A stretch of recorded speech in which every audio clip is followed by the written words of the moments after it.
"We're losing control of the aircraft. We've lost all control."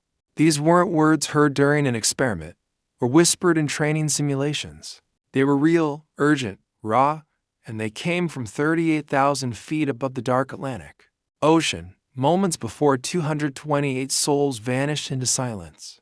This is the haunting story of Air France Flight 447, a flight that left under calm skies ordinary, routine, but would become one of aviation's greatest, most baffling disasters. It's a case that took years to unravel, and even then, many questions still remain.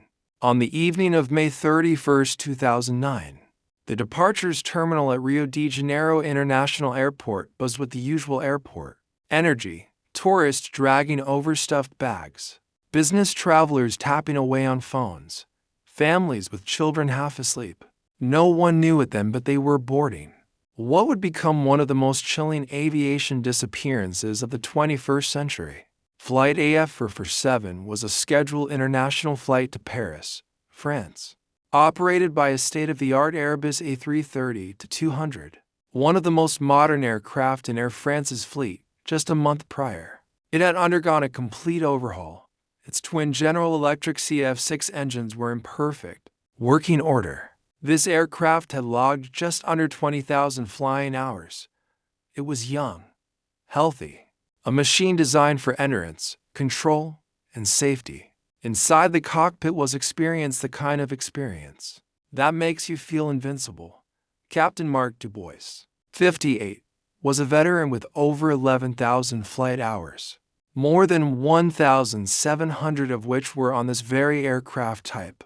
At his side, First Officer David Robert, 37, had 6,500 hours of flight experience, most of it on the A330. And Second First Officer Pierre-Cédric Bonin, the youngest at 32, had close to 3,000 hours, though only 87 hours on this particular aircraft.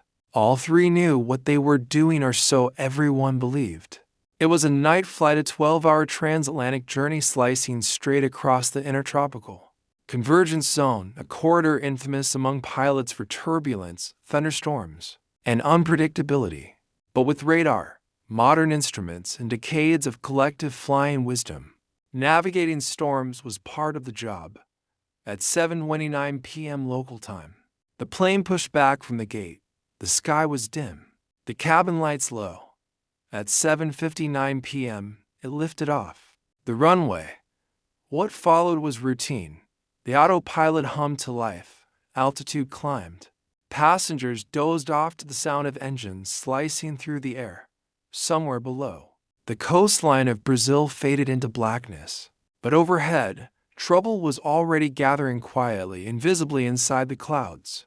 Under the dim glow of Rio de Janeiro's fading twilight, Air France Flight 447 pushed back from the gate on May 31, 2009, just minutes before 8 p.m., carrying 216 passengers and 12 crew members aboard a nearly brand new Airbus A330-200, one of the most advanced aircraft in Air France's fleet, powered by twin General Electric CF6 engines with no reported technical issues, and freshly overhauled just a month prior, making it as close to flawless as modern aviation could offer, and piloted by a seasoned crew that exuded confidence and control, including Captain Marc Dubois, 58 years old with nearly 11,000 flight hours and more than 6,000 of them as captain. First Officer David Robert, 37 years old with over 6,000 hours logged. And Second First Officer Pierre-Cédric Bonin, 32, with almost 3,000 hours of flying experience, though only 87 of those were on the Airbus A330. And as the aircraft ascended into the night sky, slipping smoothly away from the city lights below, passengers settled into their seats, unaware that they were about to become part of one of the most baffling, tragic, and terrifying mysteries in aviation history. A case that would haunt investigators, pilots, and families for years, and raise profound questions not just about systems failure, but about human perception, training, and the thin line between control and catastrophe. And as the aircraft climbed past 20,000 feet, the relief first officer left the cockpit for his rest period. allowing Captain Du Bois to take the left seat while First Officer Bonin assumed the right. And within minutes, they reached cruising altitude flight level 350, some 35,000 feet above the Atlantic Ocean, entering the intertropical convergence zone, a notorious stretch of atmospheric instability known for sudden turbulence, towering thunderstorms, and invisible threats that rarely appear clearly on radar, especially at night. And while the aircraft's automation handled most of the journey, the pilots were still responsible for monitoring weather patterns, adjusting course as necessary, and maintaining awareness of their constantly shifting environment. But on this night, what looked like typical cloud formations would prove to be a deceptive, silent trap, and as the aircraft moved deeper into the zone, the pilots discussed climbing to flight level 370 to avoid turbulence. But warm air at that altitude made the climb unfeasible, so they remained on their current path. And around 2 a.m., the relief first officer returned, while Captain Du Bois, without giving a formal handover or briefing, exited the cockpit to rest, leading Bonin as the pilot flying and Robert as the monitoring officer. And as they pressed deeper into the storm system, the cockpit grew quieter, the lights dimmed, and then the first hint of disaster arrived, not with a bang or a flash, but with a subtle sound, a light pattering like rain on metal, which was actually ice crystals beginning to strike and clog the aircraft's pitot tubes, critical instruments that measure airspeed by comparing external air pressure to internal static pressure. And though the A330 is equipped with 3 pitot tubes, one for each pilot and a backup, all began to fail as they clogged faster than the heating systems could melt the accumulating ice. And without valid airspeed data, the aircraft's automation became confused, prompting the autopilot and autothrust to disengage, transitioning the plane from normal law to alternate law, removing critical protections like stall prevention and angle of attack limits. And in the sudden absence of automation, First Officer Bonin, seemingly startled, assumed manual control, pulling the nose up, a response that, in this context, would prove catastrophic because as the aircraft climbed sharply, its angle of attack increased, lift decreased, and the plane began to stall, a condition where the wings are no longer able to generate enough lift to maintain flight. But the warnings, though audible in the cockpit, were not interpreted as such, and instead of pushing the nose down to recover speed, Bonin continued to pull back, fighting phantom turbulence and rolling motions he believed were threatening the aircraft's stability. And as seconds turned into a deadly cascade of misjudgments, the descent rate increased, the pitch angle fluctuated wildly, and the aircraft, now in a deep stall, began to fall quietly, steadily, and without any effective intervention from the crew, who struggled to make sense of the instruments and their rapidly deteriorating situation, calling repeatedly for the captain, who finally re-entered the cockpit more than 2 minutes after the initial crisis began, only to be met with confusion, conflicting commands, and overlapping inputs from both co-pilots whose simultaneous actions triggered the dual input warning, further degrading their ability to control the aircraft.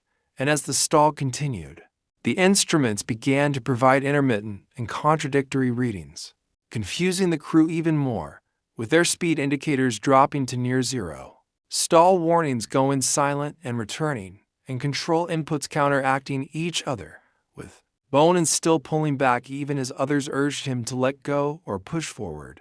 And then came the most chilling moment of all, when Bonin pressed the takeover button on his side stick, cutting out the relief pilot's input entirely, a silent coup of control in the midst of chaos. Just moments before the aircraft slammed into the Atlantic Ocean at nearly vertical descent, killing everyone aboard instantly, and leaving behind a trail of wreckage scattered across the seafloor, invisible to satellites and sonar for nearly 2 years, until remotely operated submarines finally located the fuselage and recovered the black boxes, which would later reveal not just what happened, but how something so unthinkable could unfold inside the cockpit of a perfectly functioning aircraft, operated by trained pilots under the watch of one of the world's leading airlines. And in the aftermath, Investigators at France's B pieced together a heartbreaking picture of confusion, miscommunication, and a lack of high-altitude manual flying training, noting that despite 50 for continuous seconds of stall warnings, not once did the crew initiate a textbook stall recovery procedure, instead reacting with instinct, panic, and opposing actions that doomed the aircraft. And as the final report concluded, this was not a failure of machinery, but of human cognition in a moment of stress, a lesson as painful as it is necessary. And among the recommendations were changes to training programs, inclusion of high-altitude stall recovery simulations, installation of angle of attack indicators in cockpits, and even visual recorders to capture cockpit instrumentation for future investigations. And yet even now, Air France Flight 447 remains a chilling reminder that in the most advanced aircraft, on the most routine routes, under experienced hands, disaster can still strike silently, fatally, and with terrifying speed.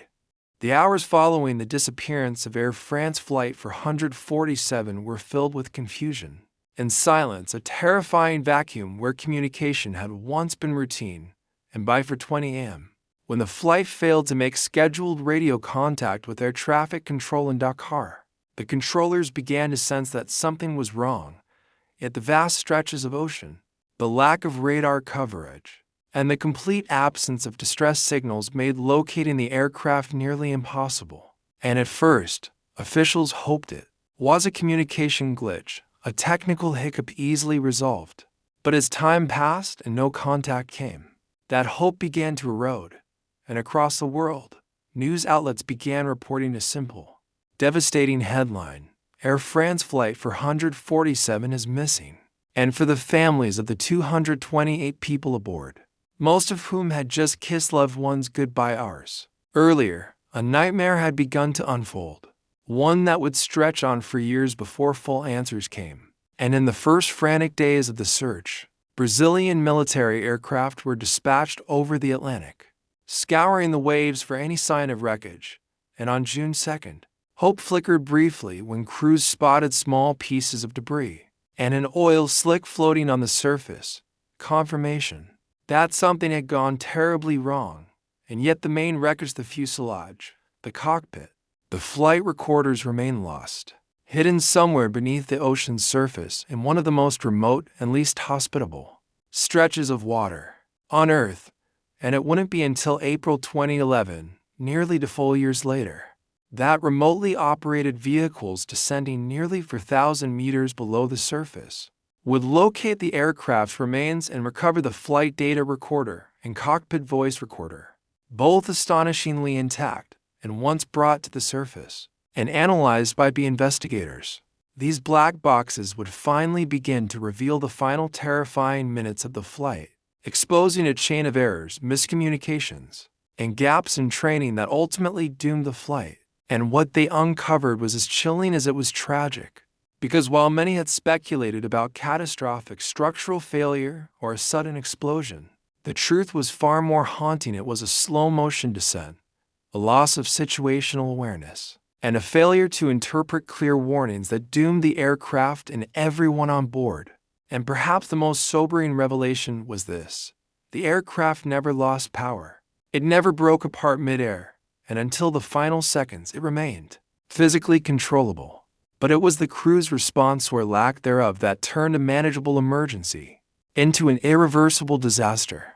Because when the pitot tubes clogged with ice and the airspeed indicators began to fail, the autopilot disengaged as it was programmed to do, handing manual control to the pilots. And in that crucial moment, with limited visibility and conflicting instrument readings, First Officer Bonin instinctively pulled the nose up, likely fearing a loss of altitude. But in doing so, he began a climb that reduced airspeed even further. And within seconds, the aircraft entered an aerodynamic stall, a state where the wings no longer produce enough lift to sustain flight. And all those stall warnings began blaring in the cockpit, lasting for over 50 seconds at one point. The crew never initiated a recovery by pushing the nose down and regaining airflow over the wings.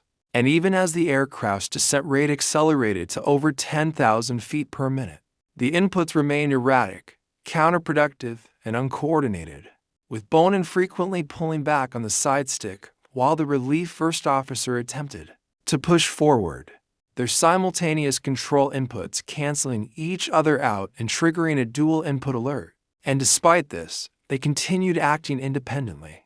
A breakdown in cockpit resource management that left the aircraft in a deadly stall for the final 3 minutes of its flight.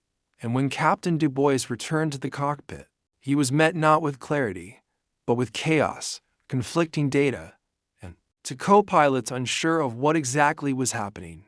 And tragically, even he failed to identify the situation as a stall or instruct the correct recovery maneuver. And it's here that the most critical question arises: how could 3 trained pilots, flying a modern aircraft equipped with redundant systems, fail to recognize and recover from a basic aerodynamic stall? And the answer lies in part within the very culture of aviation at the time, where increased reliance on automation had led to a gradual erosion of manual flying skills, especially at high altitudes where stall recovery behaves differently than at lower levels.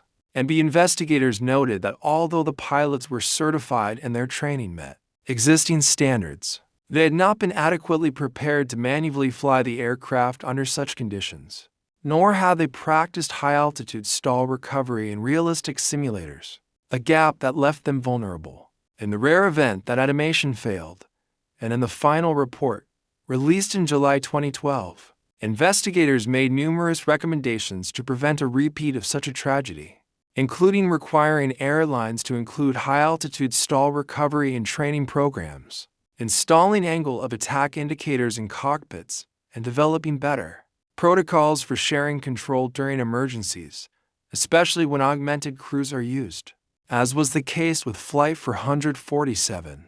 And they also advocated for improved data and image recorders that could capture cockpit instrument displays, providing critical context in the event of future accidents.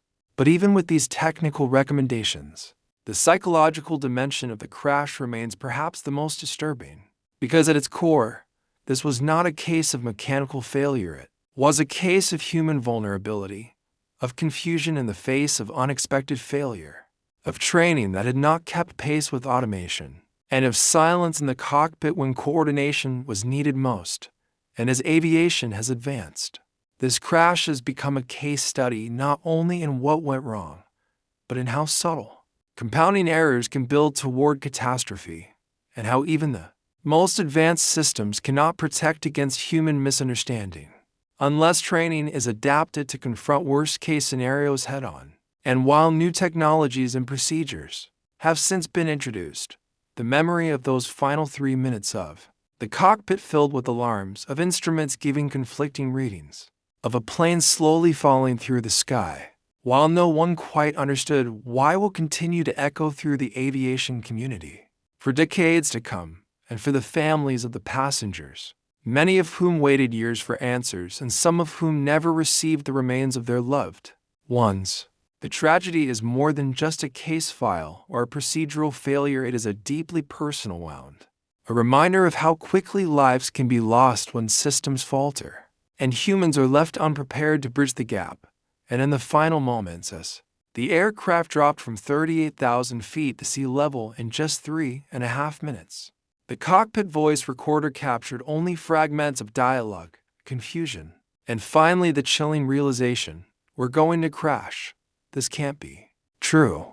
Followed by silence. And it's that silence that still haunts investigators, pilots, and families alike, because it's a silence that represents not only the loss of life, but a moment where understanding came too late, where the answers were just beyond reach, and where the tragedy might have been prevented if training, systems, and human awareness had been aligned just slightly better. And so the story of Flight 447 becomes more than a mystery. It becomes a lesson.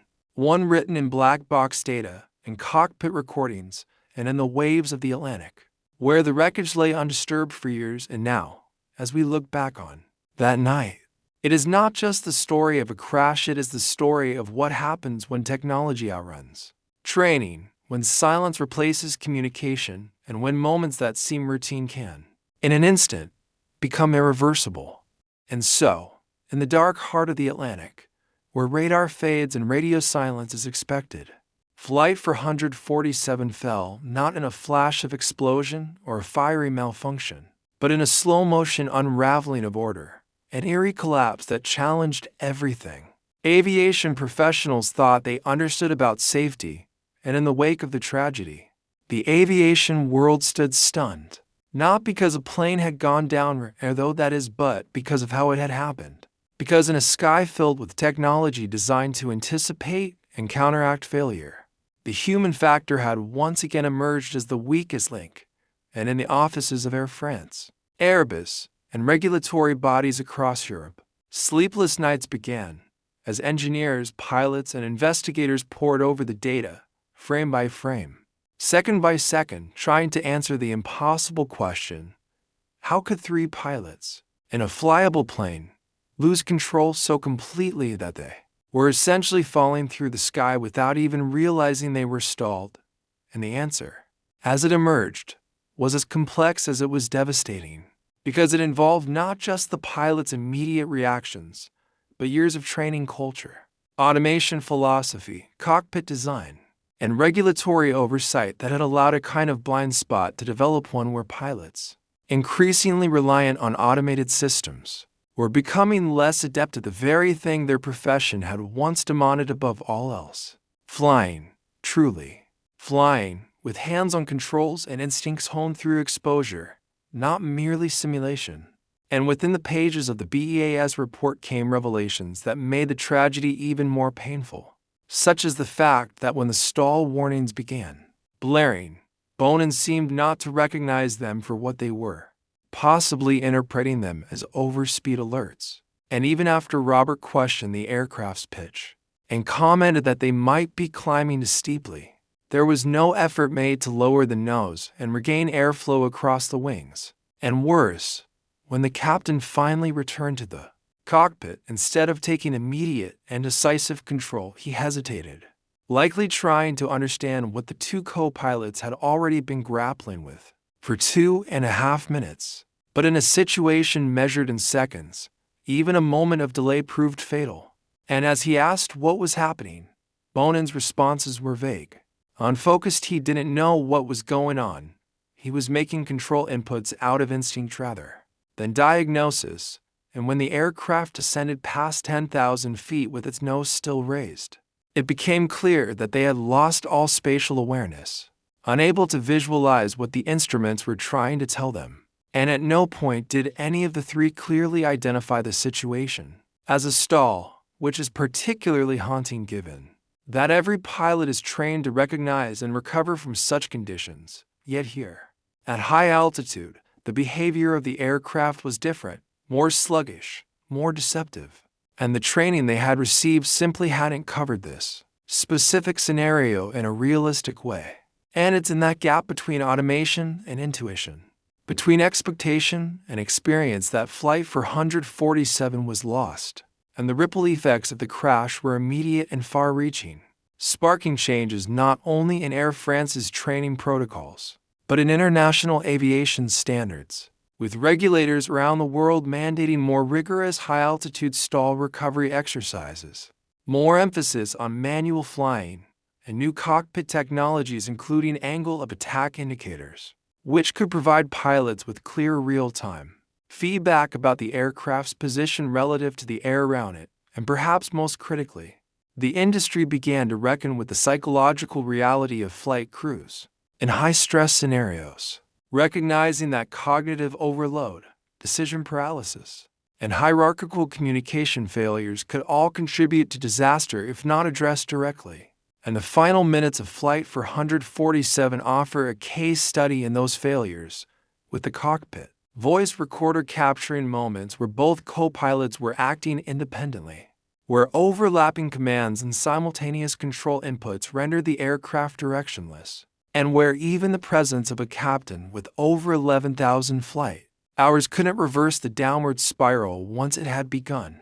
And while the official report was technical, filled with terms like alternate law, pitch attitude, and dual input, The story it told was heartbreakingly human, a story of people trying to make sense of the impossible, reacting with fear and uncertainty in a moment that demanded calm and clarity. And at its heart, that's what makes the story of Air France Flight 447 so chilling. Because it wasn't a bomb or a hijacking or a structural failure, it was simply a plane in the sky, flying too slowly, with its nose pointed just a little too high, and no one able to make the right correction before it was too late. And for the families of the victims, the revelations brought some measure of closure, but also new grief, because the more they learned, the more preventable the crash seemed, and many questioned how such a basic aerodynamic error could have gone uncorrected in an aircraft equipped with state-of-the-art systems, flown by experienced professionals, and overseen by a global airline with a sterling safety record. And while Air France and Airbus both face lawsuits, fines, and public scrutiny, perhaps the most lasting legacy of the disaster was the way it changed how pilots are trained and how cockpits are designed, with an emphasis now placed on ensuring that when automation fails, pilots aren't just monitoring the systems, they're ready to take over, to fly, and to fight for control if necessary, because as this tragedy proved, there will always be moments when the technology hands the aircraft back to the human, and in that moment, the skill, confidence, and coordination of the crew can mean the difference between recovery and catastrophe.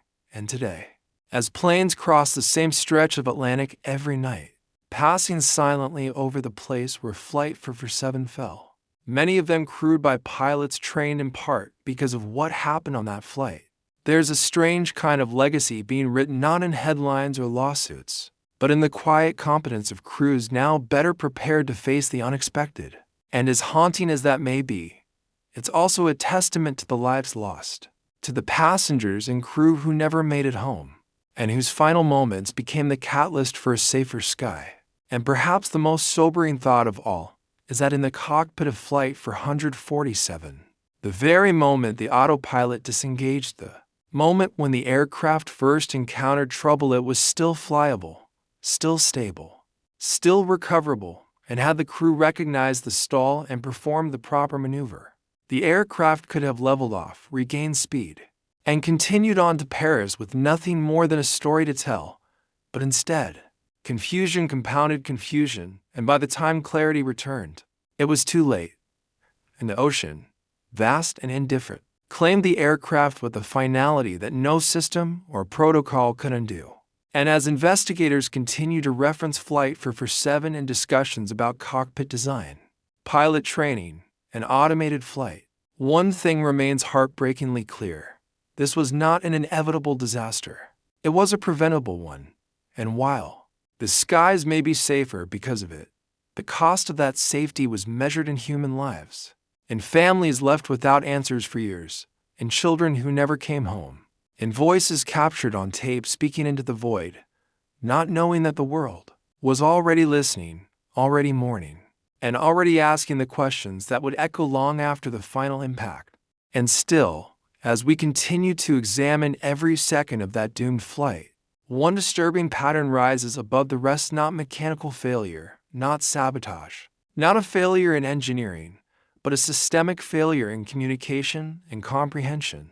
In a cockpit environment where silence reigned when it should have been filled with clarity, where commands were implied instead of declared, and where the hierarchical structure that should have empowered decisive action instead paralyzed it. Because in those final moments, while the aircraft was falling at thousands of feet per minute, no one fully took charge, and no single pilot asserted control over the others. And this breakdown in cockpit resource management became one of the most damning elements uncovered during the investigation, leading to a complete reevaluation of how pilots are taught to communicate under pressure.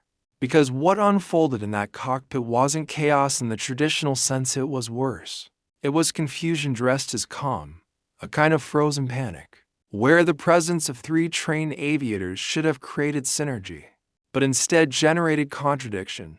And even though they had the tools to fix it, and even though they had just enough altitude to make recovery possible, each second passed like a missed opportunity, with no coordinated effort to lower the nose, regain speed, or take clear command.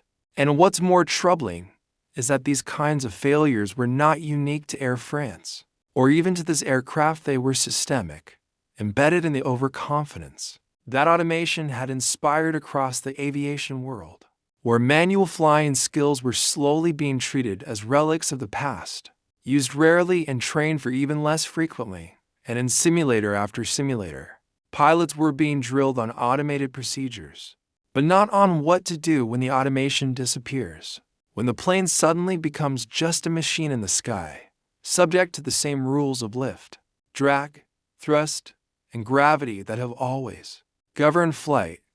And this imbalance became evident in the training logs of all three pilots, none of whom had received sufficient practice in high-altitude manual flight, nor had they been tested under the exact scenario that brought down flight.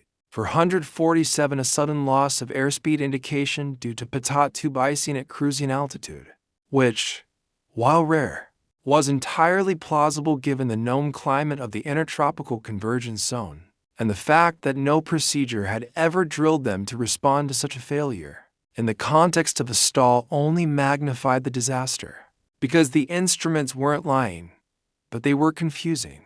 And when Bonin saw his airspeed fall dramatically, he panicked, misinterpreting the situation as a descent or overspeed, and responded instinctively by pulling up, when in fact the correct action was the exact opposite.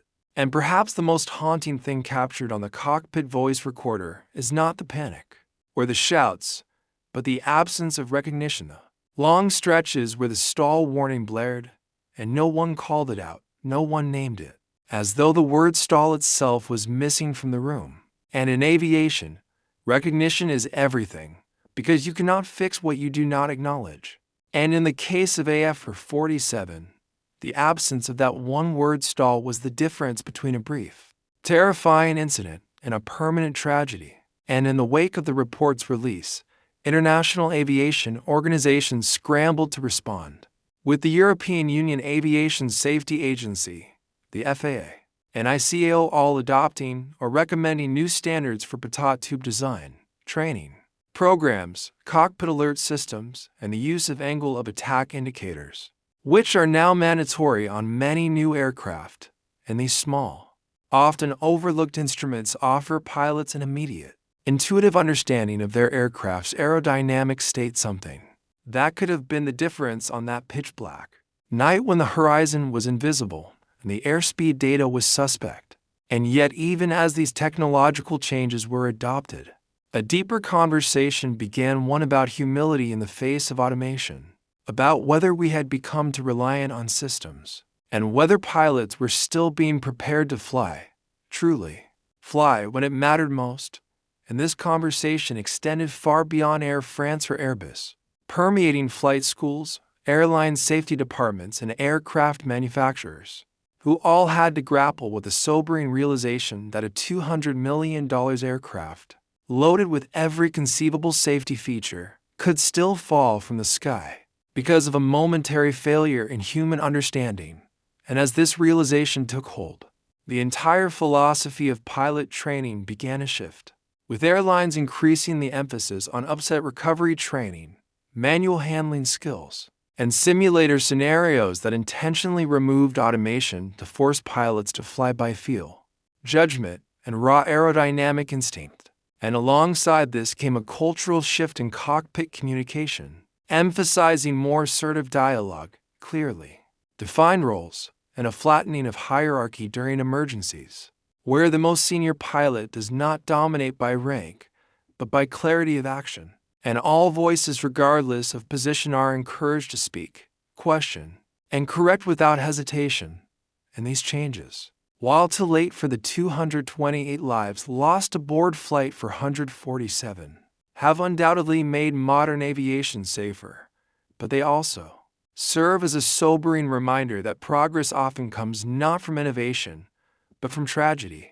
And while the crash is now over a decade in the past, its lessons continue to resonate in every pilot briefing, every simulator session, and every decision to reinforce basic flying skills.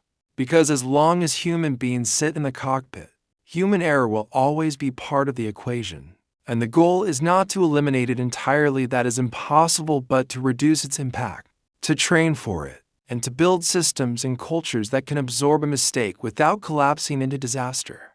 And in this, perhaps the final legacy of Flight 447 is not just in the technical changes it inspired, but in the human questions it forced us to ask, questions about trust, overconfidence, intuition, and what it really means to be in control. Because on that aircraft, in those final 3.5 minutes, control was an illusion, a flickering light in a storm of misunderstanding. And by the time the truth dawned on the pilots, if it ever fully did, it was already too late. And as the B report concludes, the stall warning activated for over a minute straight, followed by another 50 seconds later on. And yet not once did the crew make a proper nose-down input. Not once did they align their efforts. And not once did they reset the paradigm of the flight to recognize that they were no longer flying at all, they were falling. And only when the ocean loomed in their final seconds did they begin to say what needed to be said. Pull up, pull up. But by then, the aircraft's altitude was nearly gone, the energy too depleted to recover, and the final impact, though mercifully fast, ended every possibility that the world would ever hear their voices again. Except through those black boxes, those final recordings, which now stand as both evidence and epitaph, teaching tools and tombstones. And for those left behind, family members, colleagues, investigators, and pilots alike, the loss is not just of 228 lives, but of the fragile trust we place in certainty. Because Flight 447 was a flight like any other, on a route flown thousands of times, on a plane designed to fly itself most of the way, and yet it ended in silence, in mystery, and in a slow, tragic lesson that no one ever wanted to learn. And yet, even now, more than a decade after the last piece of debris was pulled from the Atlantic's icy grip, Air France Flight 447 continues to haunt the aviation world, not as an unsolved mystery, but as a chilling reminder of how fragile the margin between safety and catastrophe truly is. Because beneath the sleek surface of modern aviation, beneath the checklist, the redundancies, the protocols, there remains an inescapable truth. Flying is still, at its core, a human endeavor, and the human mind, while capable of extraordinary logic and instinct, is equally capable of confusion, fear, and paralysis when overloaded, especially in conditions that defy training or expectation. And when the crew of Flight 447 was first faced with contradictory data, they didn't respond with calm, methodical troubleshooting. They responded as many humans might in a moment of shock, with instinctual reactions, half-formed guesses, and fragmented communication. And while each small error misinterpreting the stall, pulling instead of pushing, neglecting to coordinate controls may seem minor in isolation, together, they became fatal. And in that fatality lies the central lesson of this tragedy, that in aviation, as in life, it is often not the dramatic failure that kills, it is the accumulation of small, misunderstood moments. And perhaps what stings most deeply is that the aircraft was recoverable until the very end, physically intact and mechanically sound, and had a single, coordinated nose-down maneuver been made, had one voice clearly identified the stall and taken assertive command, the plane could have leveled off. The passengers could have resumed sleeping or sipping coffee in the cabin, and Flight 447 could have landed in Paris with nothing more than turbulence and a story. But instead, the aircraft entered a stall at 38,000 feet and never exited, descending steadily, silently, uncontrollably as the Atlantic loomed beneath. And in those final minutes, with alarms blaring and bank angles steepening, the cockpit became a space of disconnection, not just between man and machine, but between the men themselves, with conflicting inputs, miscues, and precious time, lost in hesitation. And this disconnection was not born of incompetence. These were trained, intelligent pilots, but of an aviation culture that had, in many ways, overcorrected for human error by removing the human from the loop. And as automation took over more tasks, manual flying skills atrophied until they were rarely used and rarely trained. And so, when Flight 447 handed the controls back to its crew in that moment of failure, they were not ready to take them not in that altitude, not with that data, not under that pressure. And this disconnect is what the BAS report sought to address, not only through its technical recommendations, but through a philosophical reevaluation of what it means to be a pilot in the modern age, and so began a shift across the aviation industry, a reckoning that reshaped training programs, cockpit procedures, and simulator scenarios, introducing mandatory high-altitude manual flight exercises, enhanced crew coordination protocols, and a renewed focus on stall recognition and recovery, not just as theoretical knowledge, but as muscle memory, drilled repeatedly until instinct would override panic. And at the heart of this movement was a simple, painful mantra born from Flight 447's final minutes: know the stall, see the stall, call the stall, fix the stall, and slowly, across airlines and continents, this mantra became embedded in the culture of flight, not as a badge of fear, but as a symbol of awareness. And while new aircraft rolled out with smarter sensors, redesigned pitot tubes, and better data presentation, the most important upgrade was psychological. Pilots were no longer taught to merely supervise their aircraft. They were taught to fly them again, to feel the physics, to understand the systems intimately enough to override them when necessary. And this empowerment extended into cockpit dynamics as well, where traditional hierarchies gave way to collaborative decision-making, so that if a first officer sensed something wrong, they wouldn't hesitate to speak up, and if a captain was momentarily confused, they wouldn't hesitate to hand over control, because the cockpit, in those critical moments, must function as one organism, not three individuals operating in silos. And while these changes came too late for those aboard Flight 447, they may well have saved countless lives since. In near-miss incidents where stall warnings were caught early, where disorientation was corrected quickly, and where pilots, faced with failure, fell back not on instinct alone, but on training designed to simulate the worst and demand the best. And so the legacy of Flight 447 becomes not just one of tragedy, but of transformation, etched into every pre-flight briefing, every simulator session, every checklist refined to prevent the kind of cascading confusion that turned a clouded night into a permanent loss.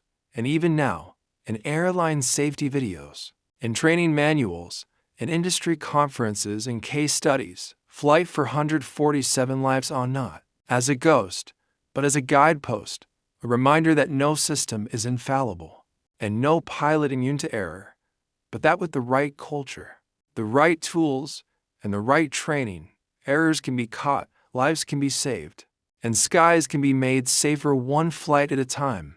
And for the families of those lost, this may offer little comfort, because no policy change or cockpit redesign can bring back the mother who kissed her baby goodbye in Rio, or the newlyweds planning their honeymoon in France, or the business traveler who texted his family he'd see them in the morning. But in their memory, and in the memories of all 228 souls aboard, the aviation world now moves forward with a deeper sense of humility, vigilance, and responsibility, knowing that every beep, every flash, every shift in pitch or tone could be the first sign of trouble or the last chance to stop it. And when the next unexpected failure occurs, as it inevitably will, there is hope now that those in the cockpit will not be confused by it, but ready for it, armed not just with systems, but with understanding, trained not just to monitor, but to fly, to communicate, and to lead, even in the dark, even when the machines go silent. And maybe, just maybe, that readiness will be the enduring legacy of the flight that fell not because of what broke, but because of what wasn't known in time to fix.